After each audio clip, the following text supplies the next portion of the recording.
Ta'ala as our Khaliq, as our creator, but we can see these qualities also, this character also in parents, because the parents will feed you, the parents will take care of you, and so on. So they are Rabbi Majazi. For this reason also, the wife is known as Rabbatul Bayt.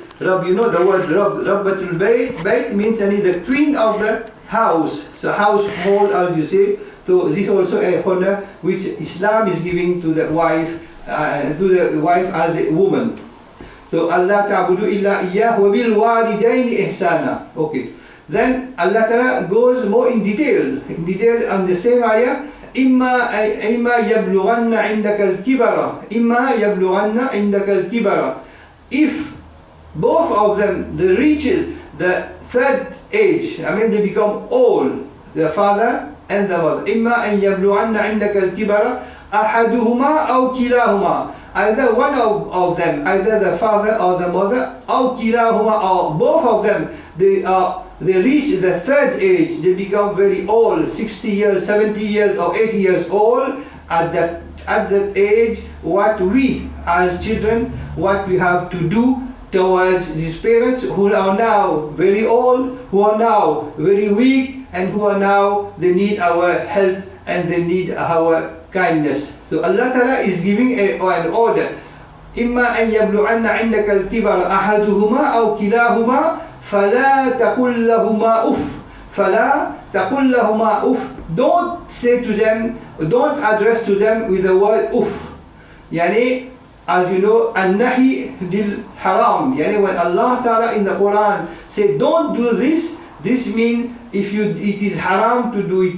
What Allah Ta'ala says, Allah Ta'ala is giving so much importance that the parents, that in the first ayat Allah Ta'ala said they are equal to Allah Ta'ala as Rabb. Only the difference, Allah is Rabbi Haqiqi, the real Rabb Allah Ta'ala, but the parents are Rabbi Majazi. So they are Rabb also, and also that Allah Ta'ala has proved to us in mentioning their names in the same line with him in the beginning of this ayat. But now here what we can appreciate the balagha, balaghatul Quran, the eloquence of Quran. إما أن يبلغن عندك الكبر أحدهما أو كلاهما. If one of them or both of them have reached the third age, what not to do? فلا تقل لهما أف. Don't tell them أف.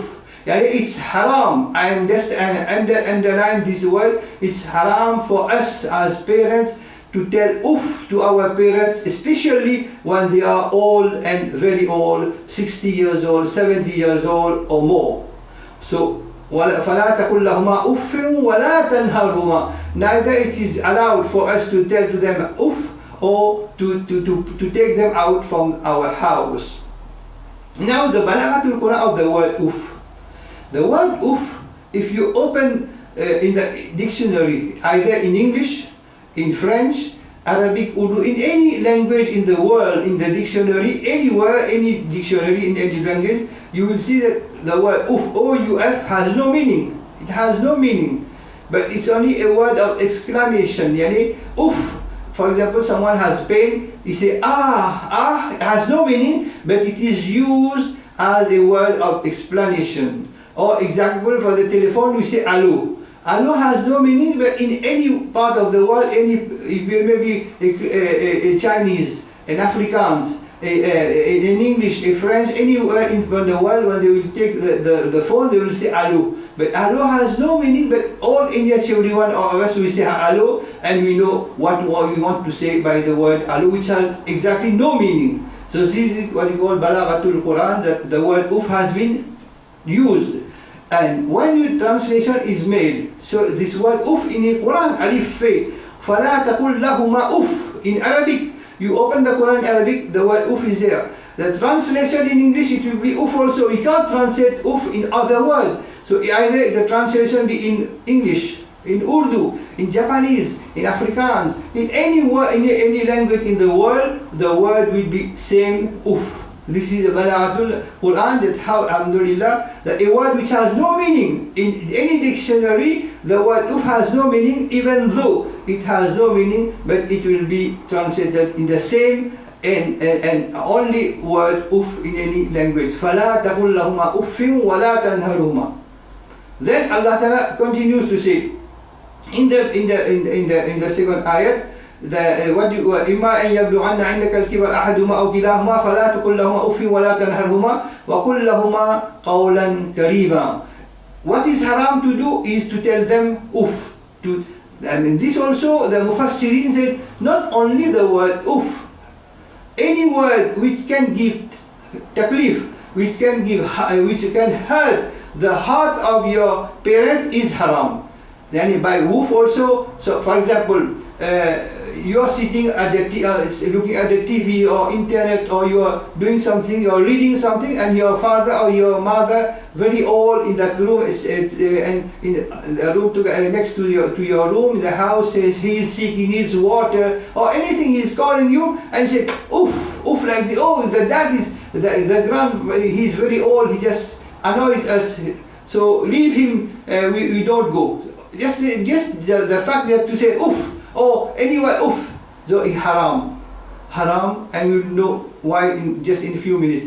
So it's haram for us as children. And children don't mean that when we are children, 5 years old, 10 years old, we are children to our parents. No, we are children, but even we are 30 years old, 40 years old, 50 years old, in front of our parents, we are children. This does not mean that today we are director, we are a professor, we are a mayor, or we have a very big post in the society, so we are big men, we are big boss, so in front of our parent, father and mother, they have no honor of you. No, either you can be the boss, the director, the principal, the imam or anything, but in front of your father and mother, you are a child. This is what we have to understand, and the message I want to give to each and everyone who is listening to me, that a child remains a child at any age. It may be maybe 10 years old, 15 years old, 25 years old, 30 years old, 50 years old. In front of his parents, he is always a child. Now, this is very, very important, and also I say again and again, it's haram.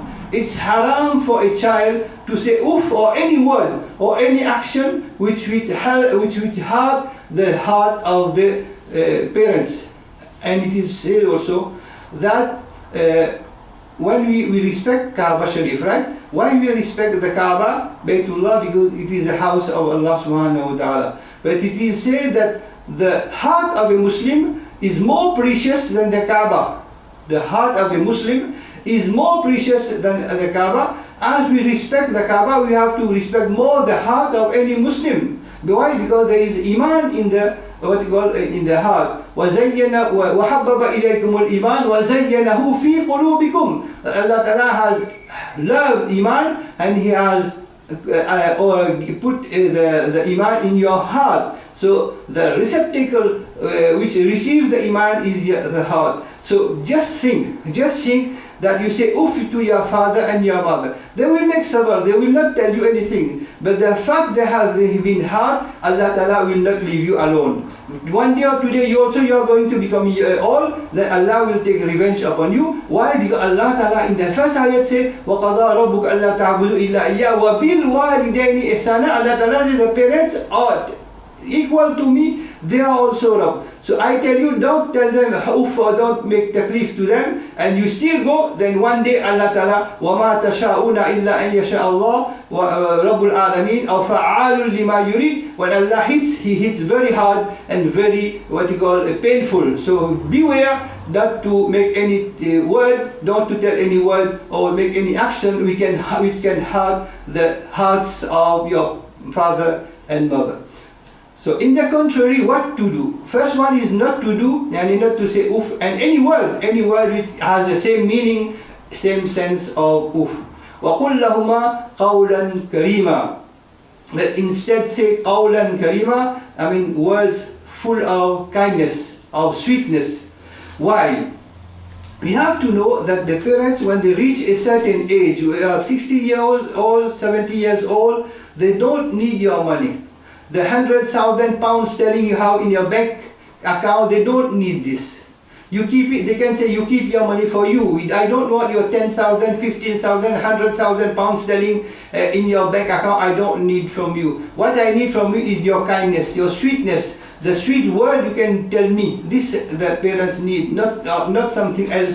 And this what I always, a message I tell everywhere when I make the bayan, what I tell those who listen to me, what you do, if you do only this today, if you do this only today, what if you have your parents still alive? They are old, 60 years old, 65, 70 years old, they are still alive. Either your mom or your dad or both of them are still alive. If you go to them, you take them in your arm and you kiss them. You kiss them on your forehead. This is sunnah. To kiss on their forehead, you will see that the muhabbat and the hub they will have, they will make dua for you. They will make dua because what they were waiting from you is that the kindness, the hub, the hanan, as you say in Arabic. This is the thing that parents, when they are old, they don't need your money, they don't need anything else from you. وَقُلْ لَهُمَا قَوْلًا كَرِيمًا. Then only that this is the first order. And you know that in Ulum Quran, al-amr il-wujub,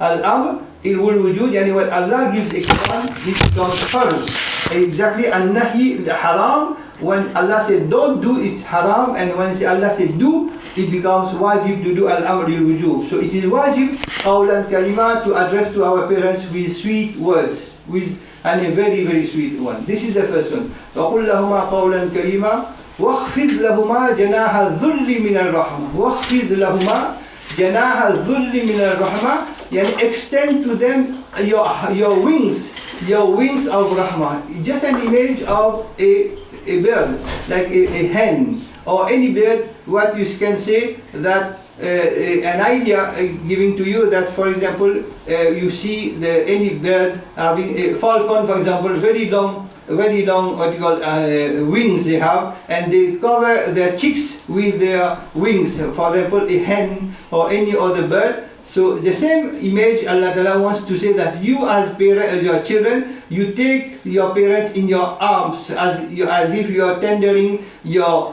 wing upon them. وَخْفِضْ لَهُمَا جَنَاحَ الذُّلِّ مِنَ الرَّحْمَةِ وَقُلْ رَبِّ ارْحَمْهُمَا كَمَا رَبَّيَانِي صَغِيرًا. As I told you, go at your home tonight, inshallah. Make this niyyah that today I will make an action which pleases Allah Ta'ala and my mom and my dad. And inshallah subhanahu wa ta'ala, you will see the reaction and the result that they will make dua for you. And what we want from them, their dua, it is said in the sense of a hadith, that dua of the parents for their children is maqbool, is accepted.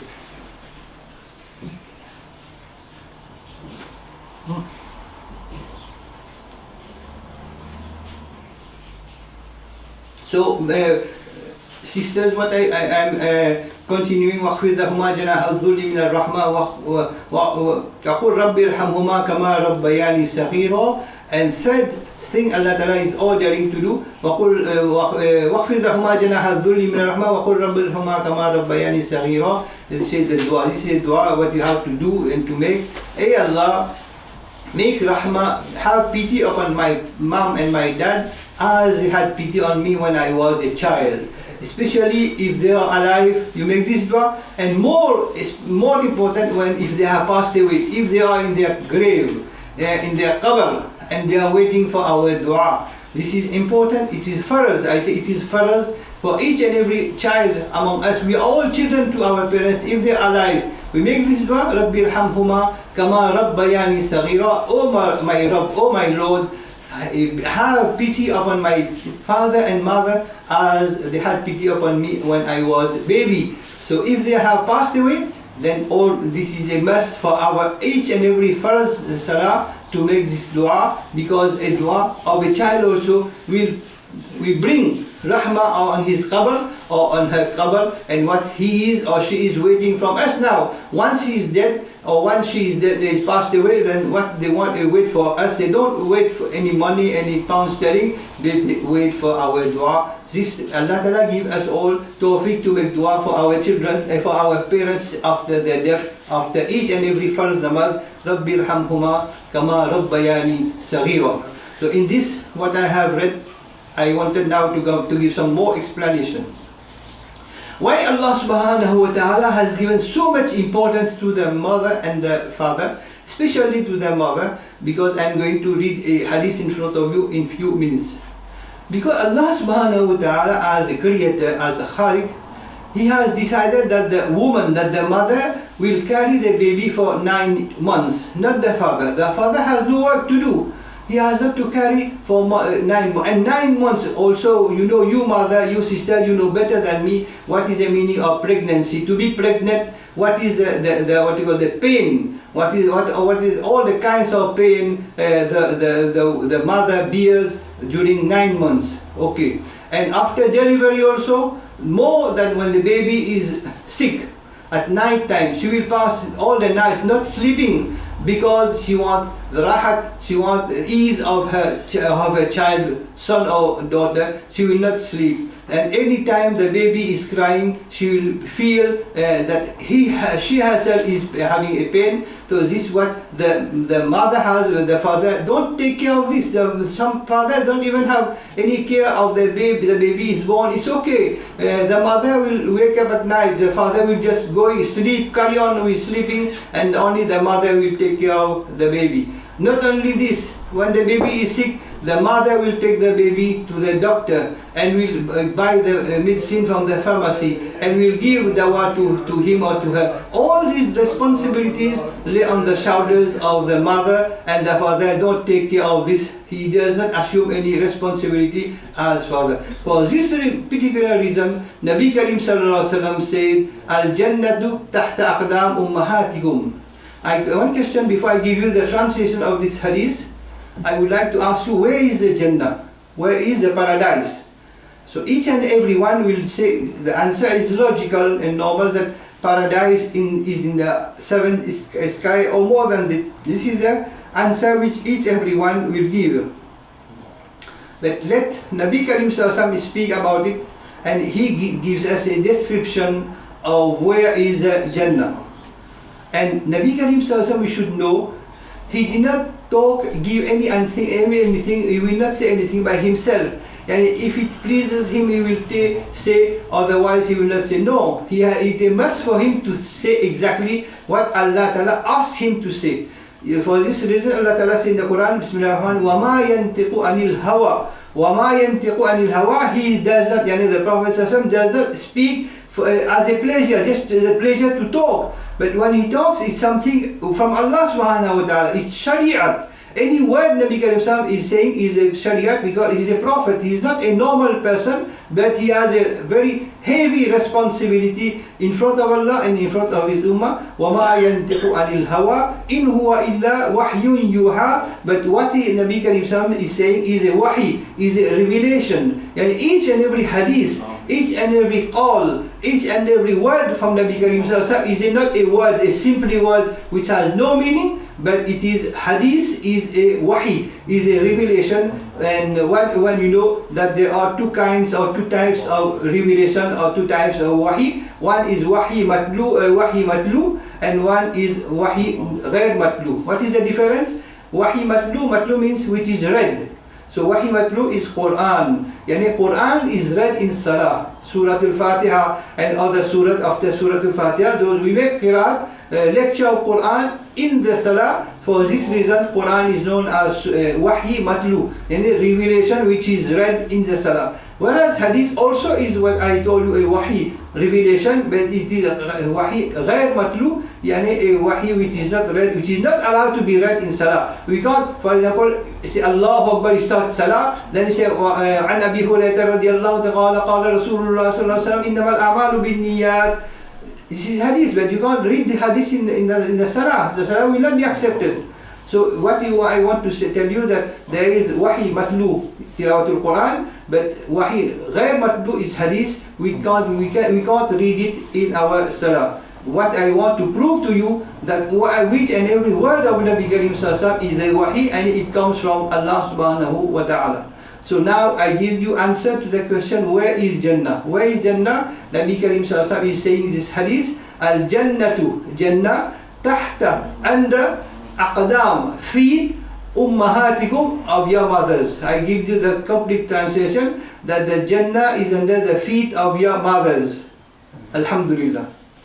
And Nabi did not say Al-Jannatu tahta aqdam abaikum, that the Jannah is under the feet of your father. No, under your mother. This is Allah Ta'ala, Nabi is elevating, giving high degree to the mother, superior to the father. The mother in this hadith is superior to the father. When European countries say, or Western countries say that Islam has not given any value to the wife or to the mother, in this hadith we see the contrary. There is nothing in the world, no place in the world which says that the paradise is under the feet of your mom. No, nowhere. But whereas hadith is clear that the Jannah is under the feet of your mother.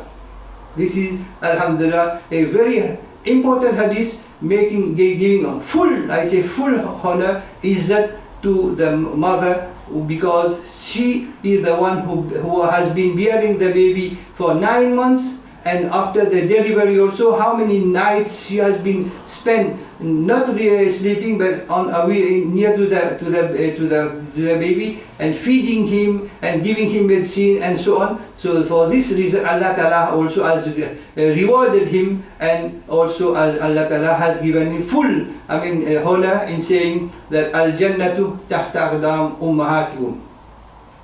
Once I gave this hadith, I was explaining this hadith to my students in my country, in madrasa in Reunion Island, from where I come from.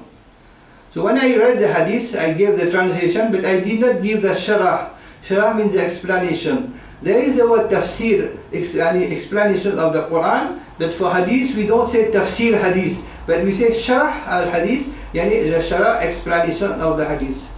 So I did not give the explanation voluntarily. I will tell you why. So I just translate the hadith in French, of course, that the paradise is under the feet of your mother. The student went away to the house after madrasa's timing. The next day they come back to my class. So just listen what some of the students say. Oh Maulana, you lie. I say, why?